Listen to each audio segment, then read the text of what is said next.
ഒരു തമിഴ്നാടൻ ട്രിപ്പ് പോകാൻ പാ. ഇന്ന് നമുക്ക് കോയമ്പത്തൂർ ഇഷ ആയോഗി സ്റ്റാച്ചു കണ്ടാലോ. പിന്നെ ഒന്നും നോക്കിയില്ല, അങ്ങോട്ടേക്ക് പോയി. നമ്മുടെ കുതിരയാൻ കയറി അങ്ങോട്ട് ഒറ്റ പോക്കം അങ്ങോട്ട് പോയി. പോണ വഴിക്ക് ഒരു രക്ഷയില്ല. പഴയ കുതിരയാൻ അമ്പലമൊക്കെ ഒന്ന് വിസിറ്റ് ചെയ്തു. പോകുന്നവർ വേസ്റ്റും കാര്യങ്ങളൊന്നും അവിടെ ഇടരുത്, ദൈവത്തെ ഓർത്ത്. മൊത്തം അലമ്പായി കിടക്കുവാണ്. അമ്പലമല്ല, അമ്പലത്തിൻ്റെ മുമ്പ് വശം. പോകുന്ന വഴിക്കൊരു മലയും കുന്നും ഒരു രക്ഷയില്ല. പിന്നെ തമിഴ്നാട്ടിലേക്ക് കയറി. തമിഴ്നാട്ടിൽ കയറിയപ്പോൾ നല്ല പാട്ടും കൂത്തും. തമിഴ്നാട്ടിനെ പറ്റി പിന്നെ പറയണ്ടല്ലോ. ഇവിടുന്ന് പാലക്കാട് മേട്ടുപാളയമൊക്കെ ഷോർട്ട് കട്ടായി പോവാം. പിന്നെ നമ്മ പറഞ്ഞത് ഇഷായോഗിയുടെ എൻട്രൻസ് എത്തി. ഇതാണ് നമ്മ പറഞ്ഞ സ്ഥലം. പിന്നെ ഒന്നും നോക്കിയില്ല, നമ്മൾ ബുള്ളറ്റിന് പോയതുകൊണ്ട് 10 രൂപ ചാർജ് ഫീസ് നടത്തിയുള്ളൂ.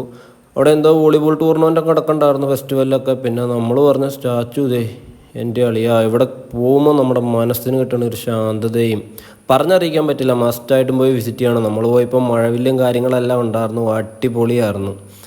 പിന്നെ ഒന്നും നോക്കിയില്ല, ഒരു ഫോട്ടോയും വീഡിയോയൊക്കെ അങ്ങ് എടുത്തു. എന്തോ ഫെസ്റ്റിവൽ നടക്കണതിൻ്റെ ഷോപ്പിൽ കയറി കുറച്ച് ഐറ്റംസൊക്കെ മേടിച്ച് കഴിച്ചു. പിന്നെ നമ്മൾ ലൈറ്റ് ഷോയ്ക്ക് വേണ്ടി നൈറ്റ് വരെ അങ്ങ് വെയിറ്റ് ചെയ്തു. അവിടെ പോയാൽ കാണേണ്ട മെയിൻ സാധനം ദേ ഇതാണ്. ഓടിച്ചു വിട്ടങ്ങ് കാണിക്കുന്നുള്ളൂ. മോൾ വീഡിയോ നമ്മുടെ ചാനലിൽ അപ്ലോഡ് ചെയ്തിട്ടുണ്ട്, ജസ്റ്റ് കയറി കണ്ടാൽ എല്ലാവർക്കും കാണാം.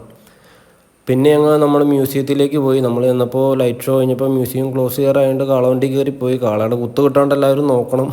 കാളയുടെ കൊമ്പൊന്ന് കാണേണ്ട ഐറ്റം തന്നെയാണ്. പിന്നെ ഒന്നും നോക്കിയില്ല, അവിടെ പോയി പ്രാർത്ഥിച്ചു, ഒരു ഫോട്ടോയൊക്കെ എടുത്ത് തിരിച്ച് മടങ്ങാമെന്ന് വെച്ചപ്പോൾ നമ്മൾ തിരിച്ചു വന്നപ്പോൾ സ്റ്റാച്ചുവിൻ്റെ അടുത്ത് ആരുമില്ല. എന്തോ പൂജ കാര്യങ്ങളൊക്കെ തീർക്കണ രംഗമായിരുന്നു. അതും ജസ്റ്റ് ഒന്ന് പിടിച്ചു.